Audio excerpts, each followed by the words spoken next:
In this video, we're going to talk about political parties in America. If we recall, political parties are responsible for two functions: interest articulation and aggregation. They take positions on issues and then they bundle those issues into a platform. A good analogy is a shopping cart. You don't get to pick what goes in the shopping cart. You're presented with two and you must choose between one of them. That's essentially what a political party does. It provides an information shortcut to voters. Rather than having to come up with an opinion on different issues, those issues are sorted into convenient bundles to facilitate an easier choice. In America, there are two major political parties, the Democratic Party and the Republican Party. Now, this current system of two parties has undergone a lot of changes.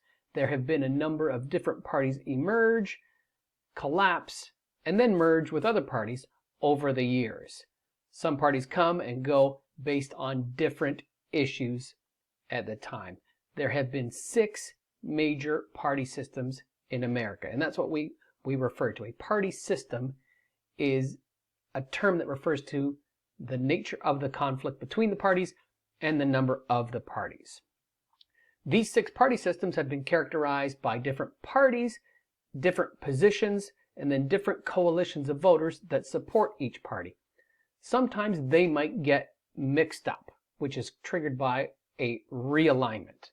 Now, a good way to think of a realignment is parties as jars of marbles. The party itself would be the jar, and each individual marble inside it would represent a certain group of voters that might have certain characteristics in common. Maybe, the time of the founding, the big cleavage was between Federalists and Anti-Federalists, the people that wanted a strong central government and the people that didn't. Every so often, though, what happens is the marbles get dumped out and rearranged. Different coalitions of voters decide to switch parties that they support. And those realignments typically occur on a number of issues. They might be an urban versus a rural one, which we're very much observing today in America. Federalized versus decentralized. That's a potential political cleavage, one that has been prominent over the years. There's also sorting that can happen among ethnic lines, class lines, race, or religion. All of these over the years have been the part of political system shifts in the party system. This current party system, the 6th party system, has been in place since around 1968.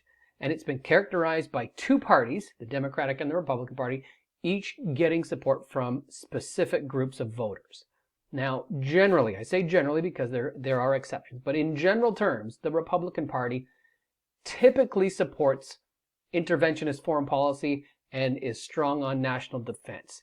They typically, generally advocate for deregulation of businesses and things like individual tax cuts. Over this time period, they have generally preferred local power, state power, instead of a strong national government.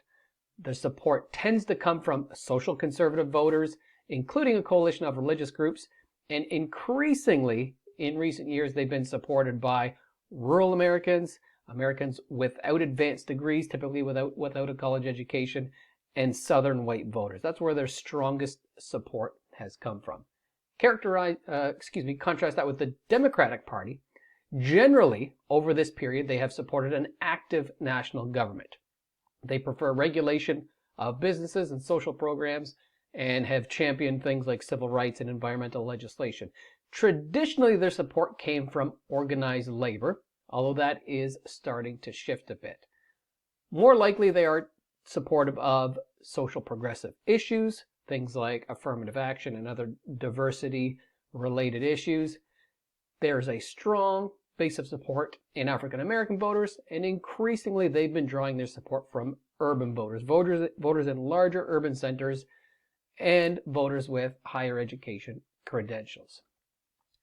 Now, why only 2 parties? It seems like there's a lot of room to have some other parties based on the coalitions that tend to support each party. Well, over time, there have been third parties that have emerged. The Bull Moose Party in 1912, when Teddy Roosevelt broke from the Republicans, the Dixiecrat Party when the Democrats were split over civil rights, And then the Reform Party. In 1992, Ross Perot ran for president as an independent. He got 18% of the popular vote and then ended up forming the Reform Party to run again in 1996. When these parties ran, they had the effect of splitting the vote and allowing another party to win. And so there is an institutional disincentive for that, for the emergence of third-party vote. They will siphon votes away, but in terms of presidential elections, they probably will not win electoral votes. And in legislative elections, they don't do very well in winning seats either. So just to recap, there's only two parties in America, and they're generally supported by broad coalitions of voters. Over time, those coalitions have shifted, and the events that shift those coalitions are called realignments. It's like mixing things up and switching teams. The incentives, however, are against the emergence of a third party.